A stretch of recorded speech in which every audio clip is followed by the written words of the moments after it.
Welcome back to Snowshoe Mountain and Mountain Bike Nationals. Another rainy day of action, but thanks to a lot of scheduling gymnastics by USA Cycling, all events went off as planned. We're going to start our coverage with the cross-country races. This was our first good look at the pro-only rock garden in action.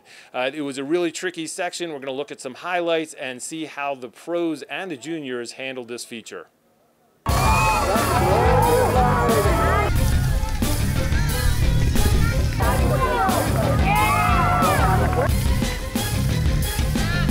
It looked cool.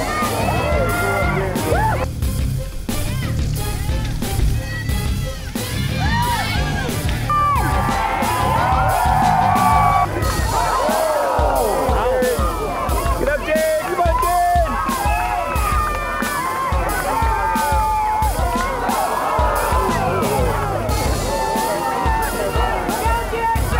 See, now we're gonna pile up.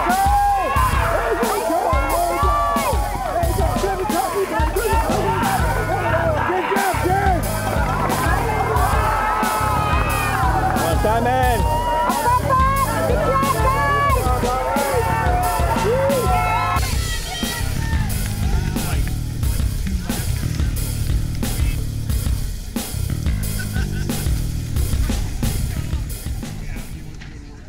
Also on the schedule today, wow.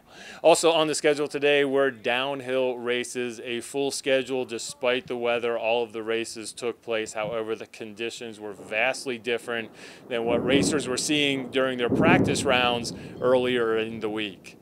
We got a couple chances to talk to some of the folks who competed today and got their views on what that course looked like and how it changed. What's up? Here's Snowshoe. We got the race Wild Zone and Lower Hairball, and it's wild and it's very hairy, lots of rocks, fruity. They added a new steep section. Well, actually extended a steep section to be even longer and steeper. Very technical. It's a long track, very tiring, very physical. So it really just demands the most out of the riders. You've really got to manage your practice because it's very easy to over practice and just have no energy for your race run. It was pretty rowdy actually, you slammed into them corners, those ruts, flaring a bunch of rocks up, shredding the gnar. Today's gnar, on a scale of 1 to gnar, this was probably about an 8 gnar. Too gnarly is shroud and everything and flying out of corners, maybe hitting a tree with your elbow. Oh. But, today what was going through my head was I was thinking, wow, Saturdays are for the boys. I'm still going to send it. Despite conditions changing for most events, there were short track races also today, and those races really looked no different than what we've seen earlier in the week. They were fast, they were putting in lap times competitive with what we saw on days before this, and all those races went off without a hitch.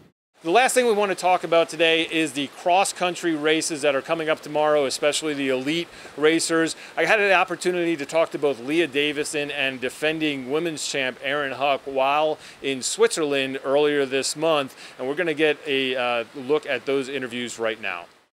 I am Erin Huck, and I live in Boulder, Colorado, originally from Estes Park, Colorado, and I got into mountain biking as a kid. Just riding around dirt roads on my neighborhood, and that's how it all started. Racing at the World Cup level is definitely more technical than what we see in the US. The terrain's a lot different, so I think that'll set me up pretty well for whatever Snowshoe has to offer. It'll be a fun challenge, that's for sure. Oh, there's a lot of people that could have a good day. For sure, Lea Davison, who's over here in Europe. Kate Courtney, who's just been killing it as a U23. I think she's going to race as an elite, so that'll be really awesome. And then Rose Grant, who's the marathon national champion. There will definitely be some pretty hard, fast racing. My name is Lea Davison. I'm from Jericho, Vermont. I ride for the Cliff Pro team. I'm thrilled to go back to Snowshoe. I've been there over 10 years ago, racing when it was called the Norba Series. And it was always a great race, very technical, very challenging. It's not at 8,000 feet, so I think that's an advantage for me. That was kind of rough coming from sea level before when Nationals was at Mammoth.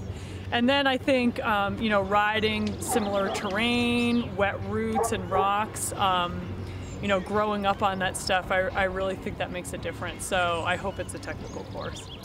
Well, women's mountain bike racing in the U.S. is really, really strong right now, and that's such a wonderful thing. You know, last year at the 2016 World Championships, the women actually won the Nations Cup. So, you know, with Erin's result, my result, Chloe, Georgia, you know, all of us together, the field is so deep that we were actually ranked coming out of that race the #1 nation. So that says a lot about how deep the talent is and how competitive it is. So I think it's going to be a great race. It's going to be very exciting to watch. All right, that's it for now from rainy Snowshoe, West Virginia. Check in on Facebook at the USA Cycling page, also on Instagram and Twitter at USA Cycling, and we will see you again tomorrow.